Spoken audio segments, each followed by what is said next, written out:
Hello, I'd like to introduce myself. I'm a 7th-generation psychic card reader. I do not read cards for profit. This is something that's a personal calling for me.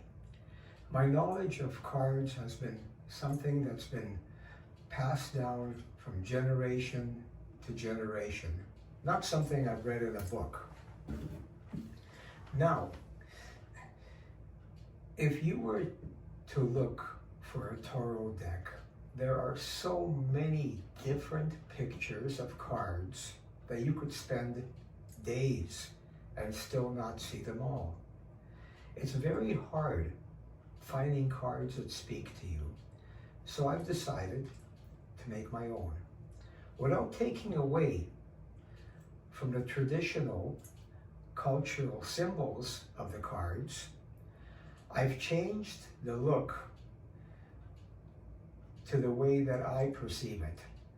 I also did the same for the meanings of the cards. In this book, I'll give you a brief interpretation and a very simple, straightforward explanation of the cards and its meanings. I'll give you a much more in-depth clarification of each card in my second book.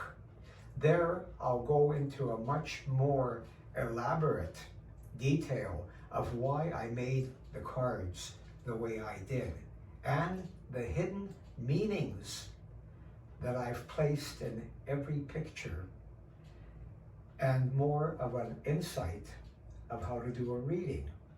As I said before, by giving you my personal simplification of what the card is all about, I would like you to keep in mind that with this interpretation I give you, or anything that you read or learn elsewhere, the tarot card and its meaning is only your base. If you're going to do a reading for yourself or anyone else, it has to come from within. This is something nobody can teach you. As you get into the tarot, that is something you'll either develop, or you'll realize you have had it, or it just won't be there.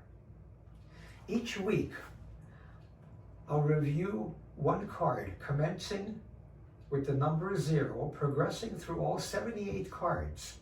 Upon completion, you should possess the requisite knowledge to perform a reading.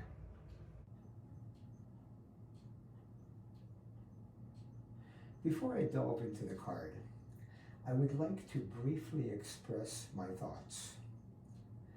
The explanation I provide regarding the images in the book is not straightforward. Let us delve into the significance of images in understanding the tarot in card reading. Merely knowing the card's symbolism on its face is insignificant.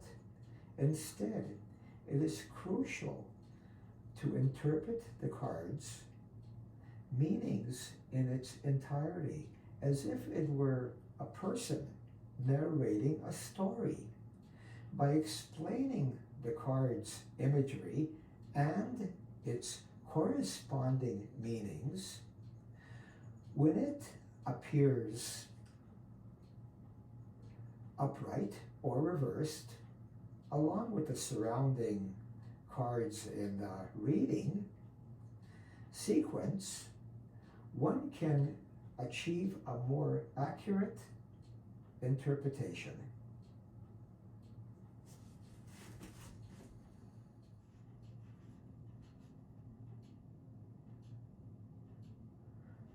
Opening the book to number 0, the Fool, if you look at the picture, you see a young man just starting out in life, surrounded by mountains, with his beginner's luck, and faith in the universe, he seems relaxed, doing a reckless martial arts exercise at the edge of a cliff. With his faithful dog slightly behind him, he seems to not have a care in the world.